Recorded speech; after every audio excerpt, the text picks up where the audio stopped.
Muhammedin Mustafa sallallahu aleyhi ve sellem bardığına Allah'a olsun. Anın Peygamber Muhammed Mustafa sallallahu aleyhi ve sellem'e salam jana salavatlar olsun tuğanlar. Bardığımızın baldarımız var. Var baldarımız? Var, elhamdülillah, şükür. Biz oşol bala bakıt, balalı üy bazar, balasız üy mazar dep biz bardık şu bardı geldi bizim tukumumuz jönündө, kızlarımız jönündө, bal erkek balabız jönündө kança degen nelerdi kılabız? Ушундай bir hareketlerdi kılabız. Oşolar üçün yaşap atabız deybiz. Oşo balдар üçün kılıp atabız deybiz. Biz bala üçün degende can berебиз. Men oylап көрсөm biri эле кыргызбы же болсо biri казакпы, билбейм эмне, мусулмандардабы, башка жер кээ бир мусулман мамлекетине барсаң деле алар анчалык деле карабайт болот. Бирок кыргыз бөтөнчө бизден 40 деле кишини балабыз дерибиз. 40ка чыкканча үйлөнбөсө деле ошонун жанында жүрө беребиз. 40ка чыкканча күйгө тийбесе деле ошонун балабызды ушундай жүрө беребиз. Эми ошол бала үчүн ушундай күйүп бышып ушундай бир нерселердин баардыгына даярбыз. Бала дегенде биз мындай жан тайына жатып беребиз. Демек бүгүн ошо бала тууралуу айтмакчымын. Бирок мен баланы мындай тарбияла, тигиндей кыл, мындай кыл дебейм. Албетте балалуу болуш бул парз эмес. Балалуу болуш бул парз эмес. Бул важип дагы эмес. Бул дүйнөдөгү субхана Кудайдын берген нерсеси. Кээ бирөө парз десе, анда балалуу болсо күнөөкөр болушу мүмкүн деп ойлошу мүмкүн. Бирок андай нерсе эмес экен. Биз баардыгыбыз тең ошо бала үчүн дейбиз. Баланы балалуу болуш парз эмес деп аткан себебим ушул эки.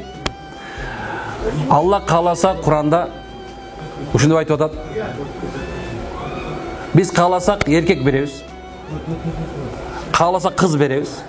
Кааласак экөөнү беребиз. Кааласак бербей коебуз дейт. Демек балалуу болуш бул биздин колубузда эмес экен. Бул Алланын колунда экен. Демек бардык кылына турган амалдардын ичинде некен Аллахтын каалоосу дайыма биринчи очередде турат. Балада ошондой. Эми балалуу болдук.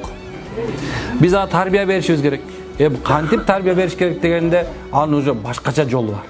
Бирок мен бүгүн сиздерге өзгөчө бир аалымдардын биз көчөнүн бул сабакка өзгөчө көңүл бурган себебим которуп, жазып, аны эме кылганча өтө көп убактым өтүп кетти. Бирок ошондой болсо да мен балдарга көз тийүү жөнүндө көптөн бери айтып көргөн эмесмин.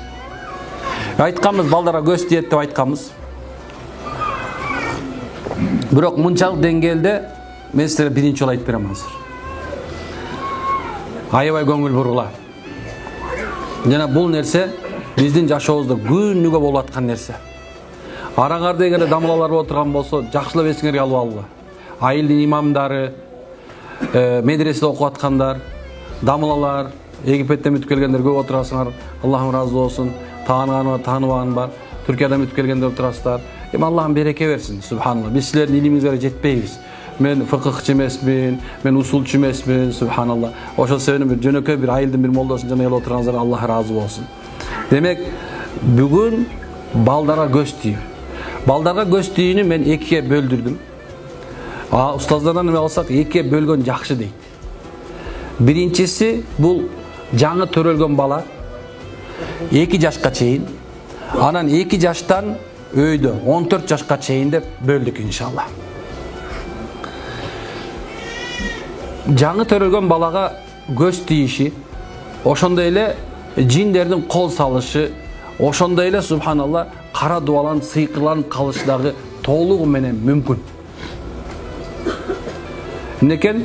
Демек ошол биз ойлошубуз мүмкүн. Кандайча, кантип кичинекей балага сыйкыр кара дуа болушу мүмкүн? Туурабы? Бул эч кимге мишайт берген жок. Но бирок кээ бир аалымдар ушундай айткан, ошол кара дуаланган үйдө жашаган баланыга ошол баягы эменин сыйкырдын кара дуанын таасири тийип турат экен. Бул бир. Демек, ошол кичинекей балага көз тие турган болсо, уасваса, же шайтандардын кол сала турган болсо, бирок көп убакыттарда түшүнүңүздөр, мен эмне үчүн айтып келатат, анткени себеби азыркы мезгилде аутизмдин, ошондой эле ДЦП, дагы канча да бир нече деген синдромдор менен көп келген балдар бар. Сүйлөбөй калгандар, заикет сетип калгандар, сүйлөп келе сүйлөбөй калгандар. Мунун бардыгы тең азыр мына ушул жерге полочка мындай ар бирин өзүнүн орду менен салып берүүгө аракет кылам иншалла. Анан бардыгыңар түшүнүп аласыздар. Демек, балага эмне болушу мүмкүн экен? Көз тиет. Бирок көз тийгенде биринчи мен азыр жиндин көзү тиет деген алып келем. Билесиздер, көз тию сабактарында мен силерге айтып бергем. Көз тиюнун 3 түрү бар деп айткам. Биринчи түрү бул адамдын көзү. Экинчиси бул жиндердин көзү, үчүнчүсү болсо айванаттардын көзүн тиет деп айтканбыз.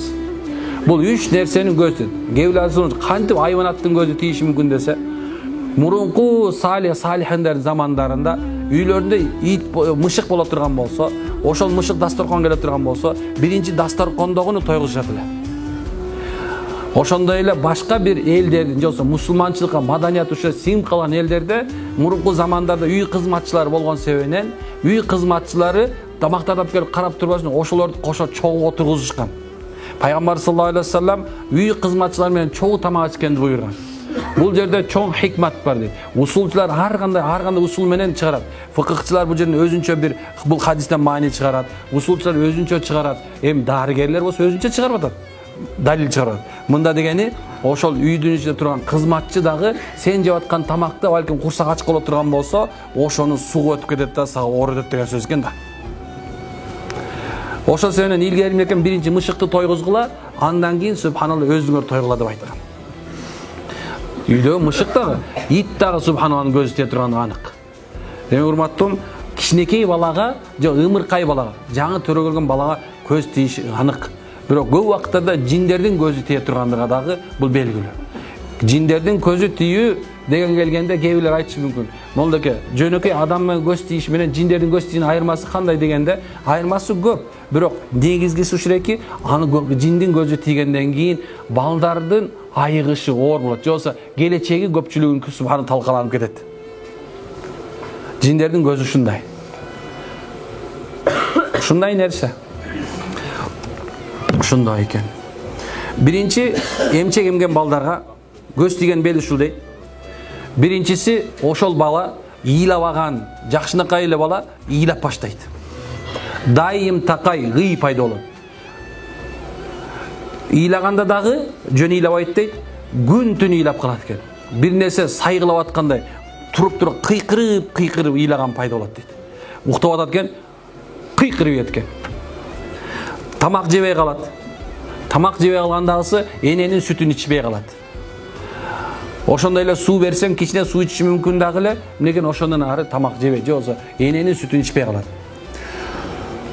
Уйкудан турганда кыйкырып турушу мүмкүн. Же болсо, мисалга алса, кээ бир чоңдордун, чоң балдарга да, чоң кишилер көз тийген белгилери да бар. Бул жерде мен эртеңки сабакта иншалла аракет кылып берем бул жөнүндө. Кудайым буйрса. Дегеним, ошол биздин деле чоң кишилердин түн ичинде уктап атып сүйлөшүбүз, кыйкырышыбыз дагы бул адамга көз тийген белги. Ал жин кирди деген белги болбойт. Ушундай нерсе. Демек, ошо бала да турганда кыйкырып калат. Бөтөнчө шамдан кийин ыйлап баштайт экен. Күндүз укташы мүмкүн, бирок кечке мал киргенде эле болду экен. Ыйлап баштайт. Ыйдан такыр токтобой калат бала.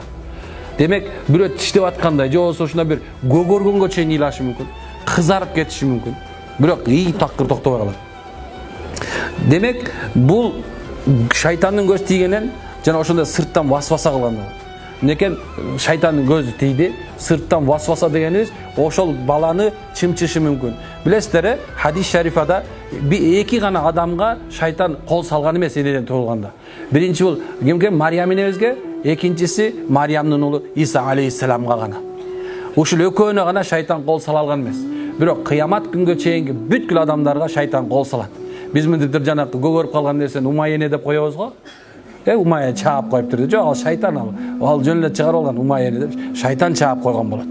Ошол чаап коет дагы барды бул дүйнөгө бары бер, сен меникисиң дегендей көп адамдар ошол нерсенин кыймесин тартат экен кыямат күнгө өлгөнгө чейин. Васвасасын.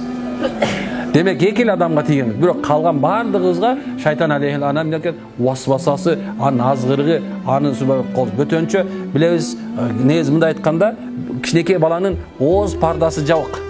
Бирок көз пардасы менен кулак пардасы ачык болот. Ошонун себебинен биз көрбөгөн нерселерди алар көрө берет. Бирок айтып бере албайт. Качан ооз пазар ачылгандан кийин көз пардасы менен кулак пардасы жабылып калат дагы, периштени дагы, жинди дагы көрбөй калат деп кээ бир аалымдардын айтканы бар экен. Демек васваса болгондо ошо коркунучтуу кейипте келиши мүмкүн. Же болбосо бет маңдайына туруп алышы мүмкүн. Жана ошондой эле бир ар кандай нерселерди кылышы мүмкүн. Ошонун себебинен субханалла бала жанагынтип кыйналып башташы мүмкүн экен. Кийинкиси баланын субханалла температура. Баланын эч бирин айтканда логика салбай турган нерсеси бала температура болуп баштайт. Аны парацетамол менен түшүрө албайсың. Же башка нерсени сүйгөч менен түшүрө албайсың. Баладан такыр түшпөй калат. Демек, ошол температура болгондо денесинде баягы кызыл ала болуп керек болсо ар нерсе чыгып кетиши мүмкүн экен денеге. Бул эмне экен? Кичинекей баланын, ымыркай баланын субханалла көз тийгендеги ошон шайтандын васвасасы болгондогу белгиси экен. Эми демек биз биринчиси кичинекей баланын кандай боло тургандыгы жөнүндө эме алып алдык. Экинчиси болсо ушуну карашы керек. 2 жаштан өйдө болгон балага 2 жаштан өйдө болгон. Биринчиси түшүнүктүү болдубу? Айтсыңар мүмкүн. Мындайда кантип баланы биз кандай кылышыбыз керек? Туурабы? Кандай кылышыбыз керек? Биз защитадан мурун кантип айыктырыш керек эми? Анан айыктырып алгандан кийин защита кылыш керек. Мен айыктыруу жолдору өтө эле оңой. Бирок сиздин ыхласыңызга жараша болот. Биз баягы имамчылык кылган себебинен баягы молдоке болуп калдык да. Анан эми ушундай балдар көп алып келе берет. Ыйлап атат деген. Анан кийин бисмилла биринчиси. Ушундай боло турган болсо, сырттан жана иштен зыян берип аткан кичинекей ымыркай баланы алып келген болсо, 2 жашка чейинки жөнүндө сөз болуп атат азыр. Бала төрөлдү. Сени алдыңа алып келди. Бала ыйлап атат, такырып атат, көгөрүп кетип атат. Денесине керек болсо артка, могу жанагындай бир эме алгандан бала келип тоголок болуп калышы мүмкүн керек болсо. Баягы бели да могу ийилип калышы мүмкүн. Ыйлап атат. Ыйланганда да буту менен ушундай тыбырчылап, тепкилеп ыйланып атат. Эми эмне кылыш керек десе, биринчиси кулагына азан айтуу керек. Кыйкырыштын кереги жок. Аллаху акбар, Аллаху акбар, Аллаху акбар, Аллаху акбар деп ыхлас кылып. Оң кулагын сол кулагына айтасың. Аль-Фатиха. Фатиха сүрөсүн окуйбуз. Экинчиси Бакарасын 162. Ва илахукум илаху вахид. La ilahe illa huvar-rahmanir-rahim деп ошуну 3-төн 7 жолго чейин кайталайсың. Мүмкүн болсо Ихлас, Фалак, Насты 3 жолдон окуйсуң. Анан кайра азан айтасың кулагына. Иншалла бала ушуну кылып аткан мезгилде кадимкидей калат, бирок сөзсүз колуңду төшүнө же болсо курсагына коюп алышың керек, киндигине. Кая коюш керек экен? Төшүнө же киндигине. Эмне үчүн мен айтып берем, кээ бирлер ушул нерсени айтып берсең, айтат, эмнеге айтып атасың дегенге чейин баргандар бар. Мусулман бардык жагынан илимдүү болуш керек. Эгерде ким өз билген нерсесин жашырып өткөрө турган болсо, кыямат күндө Аллах Таала аны оттон болгон ооздук кылып туруп тилитет. Жөн эле эмес, субхана тозок ыргытат. Бул жааты аябай белгисиз илим. Бардыгы сырдуу болуп калган, бирок белгиле субханалла. Кимде ушундай амал кыла турган болсо. Андан кийинкиси ошону айтып бүткөндөн кийин биз баягыда бир силерге мен анан да коюп коем иншалла. А'уду би калиматиллахи таммати мин кулли шайтани хамматин ва мин кулли айнин ламмати мин шарри ма халак деп ошону баланын бетине, төшүнө, курсагына үйлөш керек. Поплёвая дейт. Мындай айтканда, кичине бир сенин шилекейиң тийиш керек. Не olmuş gereken? Şilekeyin dizgi. Gerek bolsa oğuzunu açıp durup tükürüp sal degen yok mu? Üylep salış gerek. Oşonday. Çaçıranda olsun. Karağa çıkenden üylöğün bu boyut. Mas bol kalışım. Oşonday. Demek uşunday olganda bala zara kılıyor işi mümkün. Jel çıkarışı mümkün. Bala jel çıkarat. Kadimkidey ele jel çıkarat. Анан кези кекирип иши мүмкүн. Денеси көбүндө айткан оозу, башы, көгөрүп кетиши мүмкүн. Көгөрүп баратса кыжаат болбоңуз иншалла. Алхамдулилlah, сен туура жолдосуң. Ушул нерсени 3-төн 7ге чейин кайталайбыз. Демек, чуркап Больницага барганыңда бара турган болсо, мисалы көчөгө бир бул нерсени чыгып калышта себеп болду. Анткени ушундай телефон чыгып, ушундай балам ушундай болду, ушундай. Молдоке больницага бардык, эми только деген жүлүнөн суу алып текшеребиз деп атат dedi. Эми жүлүнөн суу алат деген болду деген сөз да уже. Эми балким мен туура эмес илим бар, медицина илим жок болушу мүмкүн, балким бир нерсе башкача.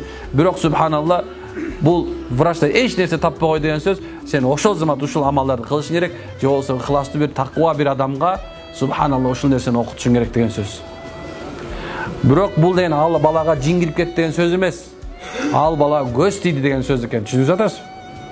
Биздер автоматически жин кирип кетти деген сөзгө эме болуп калдык уже. Мода бизде азыр. Эмне болсо жин кирип кетти дейт го. Жок, субханалла. Жин кирген жок. Түшүнүп алдыңбы? Алхамдулилла. Демек, ушундай экен. 2 жаштан өйдөгү балага көз тийген болсо кандай болот? 2 жаштан өйдө.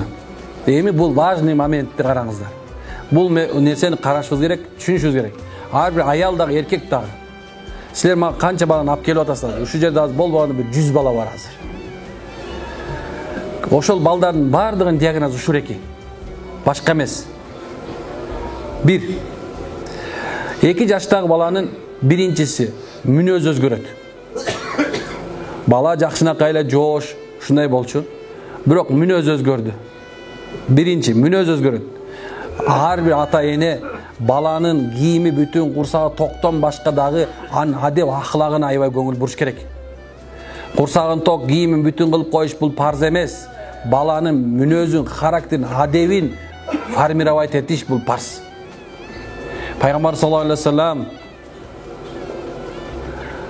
ар бир бала фитратта төрөлгөндө мусулман болуп төрөлөт. Бирок алардын ата энелери аларды христианин, жөөт, мусулман да башка кылып бөлүп салат деген. Демек сен ата эне өзүңдүн балаңдын ким болуп чоңоюп келатканын карап турушуң керек. Баланын ар бир нерсесин, өтөнчө мүнөзүн карагыла. Кээ бирлер баланы садикке апарып берет, кечинде алып кетет. Берет, алып кетет. Анан кийин көп көңүл урбай калат. Баласыны эртең менен эптеп апарып түртүп ийиш керек да, керелден кечке ха-ха-хи-хи бирөө менен демесе обедте жүрүш керек. Анан субханалла кечинде келет, ужин ичип келиш керек дагы. Анан баласын бат-баттан аябай важный бир жумушка бараткан садикке барат го, тоба кыламай. Ушундай садикке барып алып келип машинага тыгып да келатканда да алелеле телефон менен сүйлөшүп үйүнө киргизип туруп коюп коет дагы, чечиндирип туруп киргизип коет. Болду. Колуна телефонду карап аткан бүттү. Бала фактически субханалла тетя нянядан башка баласы эч кимди тарбиялабайт. Балам садикке барганда орусча сүйлөп калды. Балам садикке баргандан бери каша эле жеп калды. Балам садикке барган жок, субханалла. Андай болбойт. Демек биринчиси баланын мүнөзү өзгөрүп калат экен. Карагыла балаңардын мүнөзүн. Кимди тарбиялап атасыңар келечекте? Же сени карлар үйүнө апара турган бала тарбиялап атасың? Же болбосо субханалла сени тарбиялап бага турган, сени ушуна күйө турган бала тарбиялап атасың? Ушул нерсе. Биринчи мүнөзү өзгөрөт. Экинчиси бат-баттан ыйлай баштайт, ыйлак болуп баштайт бала. Бала турду 2 жаштагы баланын ыйлашы оор турабы? Бирок бала ыйлап баштайт. Үчүнчүсү жаш баладай болбой калат. Жаш баладай болбой калат дегенибиз ушуреки бир кандай бир чоңоюп кеткен немедей. Мындай бир эркек болсо баягы күйөөңдөй болуп, аял болсо аялыңдай болуп, субханалла мамилеси өзгөрүп баштайт. Төртүнчүсү көз карашы ачуулуу болуп калат. Сен жек көрүп карап калат, же болбосо мындай бир жана мындай жалоруп караган мышыктай болуп калат. Баланы мындай айткан затупление деп коет. Же бала катуу өсүп кетиши мүмкүн, же болбосо субханалла ылдый түшүп кетиши мүмкүн. Затупление. Баланын субханалла акылы төмөн түшүп бараткандагысы. 2 жаштагы бала 1 жаштагы баладай болуп башташы мүмкүн. 2 жаштагы бала 1 жаштагы кишинин кылган амалын кылып башташы мүмкүн. Жатып алышы мүмкүн, ыйлашы мүмкүн, ар нерсени өзгөрүү башталат. Балаң 2 жаштагы, 2 жаштан өйдө мисалы 5 жашта болсо 2 жашта болуп калышы мүмкүн. Акылы өспөй калат. Баланын акылы өспөй калат. Сүйлөп аткан бала эле, акылы өсүп келаткан бала тык токтойт да ошо жерде калып калат, болду. Аллах ата энесине, туугандарына жек көрүү менен жана өзүнө башкаларга зыян бербейт. Өзүнө жана башкаларга зыян берип баштайт. Кол башын өзүнө чапкылап башташы мүмкүн, сени тыткылап башташы мүмкүн, колун тиштегилеп башташы мүмкүн. же ушундай бир нерселерди кылып баштайт, сен өзүң түшүнбөй каласың. Ар нерсени чапкылап, ар нерсени сындырып, ыргытып, сен мындай айтканда мындай бир башкача мамиле кылып башташы мүмкүн. Өзү менен өзү туруп күлүп эле жыргай берет, бир эмет калат, сени менен такыр иши жок болушу мүмкүн. Такыр сени мамилеси өзүлүп калат такыр. Же зыян берип калат, же зыяны жок болуп, эч ким кереги жок болгондой басып калат. Кийинкиси, бат-баттан ачуусу келиши мүмкүн. Ушул важный моментти карагыла. Бат-баттан ачуусу келиши мүмкүн. Биринчи аутизмдин башталышы же болбосо муну негизи башкача да оорусу айтат да азыр. Бул жерде жазып койдум эле. Муну негизи врачтар башкача айтат да. Демек, субханалла, гидроцефалия деген бул оору. Гидроцефалия деген бул оору өзүнчө, бул да айтканда баланын артта калуусу деген сөз. Развитиясы начарлап калгандагы сөз. Демек, сенин балаң развитиясы начарлап баштады. Сен балаң өзү баягыдай болбой калат. Аябай көңүл бургула буга. Сага врач гидроцефалияны койду, анда автоматически, субханалла, ошо амал кылып баштайм. Сен балаңды дары, жанагындай бир логопед тигиндей мындайга апарышың керек туура. Бирок мындан да жакшысы сен көп Куран окуп баштаган. Дем сала бергин, басып туруп, субханалла, дем салып, жанагындай нерсе кыла бериш керек. Аллаху акбар. Кийинкиси, жетинчиси гиперактивный болуп баштайт. Бала бир орунга турбай чуркап баштайт эки жакка. Бир орунга турбай калат. Кыйма аракети тез-тезден болуп баштайт. Сегизинчи, кыйкыра баштайт өзүнөн өзү. Кыйкырып бериши мүмкүн. Дагы бир нерсе, эч кимге баш ийбей калат. Кийинкиси, аппетити жоголот. Бир күнү карасаң аттыкында болуп калат, бир күнү карасаң жок калат эчтеке. Бала эчтеке жеп алышы мүмкүн. Жей турган нерсеси кукурузный хлопья болуп калышы мүмкүн, же болбосо бир нерсе нан жеши мүмкүн, же болбосо суу ичиши мүмкүн. Башка эч нерсе, бирок бир нерсени карагыла, ошол баласы арыктап кетпейт, же болбосо семирип кетпейт да, ошо ачкадан өлүп калбайт. Адамдын ушундай нерсеси, бул айтканда адамдын мындай айтканда бизде бир нерв система ушунчалык экен да, биздикичи адамдын Алла Таала ушундай кудурет жараттыр да, өзүнүн кудурети мененчи. Эми эмне экен? Бизде ушундай нерсе бар экен, инстинкт бар экен. Бул жерде адамга астамак келип баштаган, бул жерде мээси кетип баштаганда адамдын организми башкача нерсени чыгарып баштайт экен. Адам өмүрү узарып баштай берет экен, бирок өлбөйт экен да. Ачкадан өлбөй калат. Кийинкиси, бат-баттан ооруп баштайт. Кичинекей эле бир нерсе оор көтөрүп кое турган болсо чарчап баштайт. Бул чоңоюп калгандагы уже 14 жашка чыгып калганда балдар ушуну баштайт. Эмнекен? Уже бала өзүнө өзү эч кимге кереги жоктой сезип баштайт, болду. Кийинкиси, уйку качат. Денеси ысык болушу мүмкүн. Бир нерседен коркуу башталат. Колдору муздап баштайт. Заикание башталат. Сүйлөгөн речь задержка башталат. Сүйлөп аткан сөз сүйлөй элбей калат бала. Сүйлөп келат эле сүйлөбөй калат, же болбосо заикание башталат. Жанагындай икайт этип баштайт. Бир нерсенин сөздүн аяна чыкпай калат. Же болбосо бир нерсе коркутат. Денеси постоянно ар жери ооруп аткандай болот. Өзүмчүл болуп калат.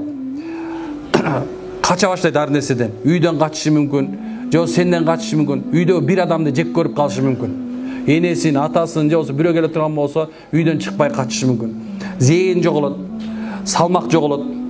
Эми бул белгилер экен. Эми рукуяны ушул жерге окуп баштаганда эмне болот десе, биринчиси уккусу келбейт, үшкүрүнүп баштайт, ыйлашы мүмкүн, жаш чыгарбай ыйлайт экен ыйласа. Судорога же кулагын жаап алып, уккусу келбей, ушундай бир кыйкырып баштайт. Же болбосо рукуяны угуп атканда уктап калышы мүмкүн экен. Демек, мына ушул белгилер бул жердегилердин баарын 100дөн 70%-да бар. Балдарыңарда. Эми балаңар ушундай болду. Кандай кылыш керек эми?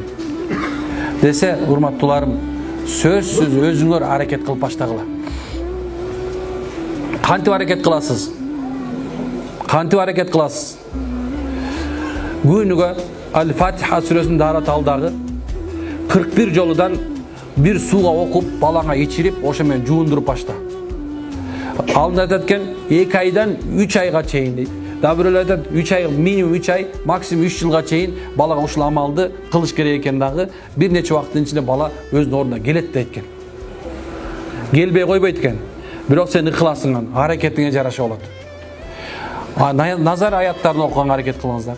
Назар аяттар деген көз түйүүнүн аракет, мындай аяттар бар Курандын ичинде. Ошондо көз түйүүгө каршы болгон дуалар бар. Балаң айыкты иншалла. Ыйлабай калды. Эмне кылыш керек? Сактаныш керек, экинчиси. Биринчиси дарылаш керек, экинчиси сактаныш керек. Кайталанбаш үчүн. Биринчиси Telefonga balаңды tartkan toktot. WhatsApp'tın, Viber'din, Telegram, bardık nersedegi Facebook'tagı, Instagram'dagı, TikTok'tagı baldarыңдын сүрөттөрүн, өзүңдүн сүрөттөрүн жок кыл. Жок кыл. O bugün men tamak içip atam. O men gölde жүрөm. O машина алдым. O тигиндей кылып атам. O сакалым ак кириптир. O чачым түшүп баштаптыр. O көзүм көрбөй калыптыр. Секунд сайын эмне өзгөрүп болсо, көрүп алсаң болот.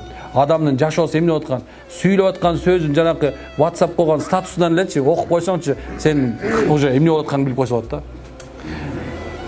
Ошонун баардыгын тең субхана жок кылыш керек. Бир дагы адам сенин сүрөтүңдү көрбөсүн, балаңдын сүрөтүн көрбөсүн. Кыргызчасы болсо ата эне баласын көп эркелетпесин.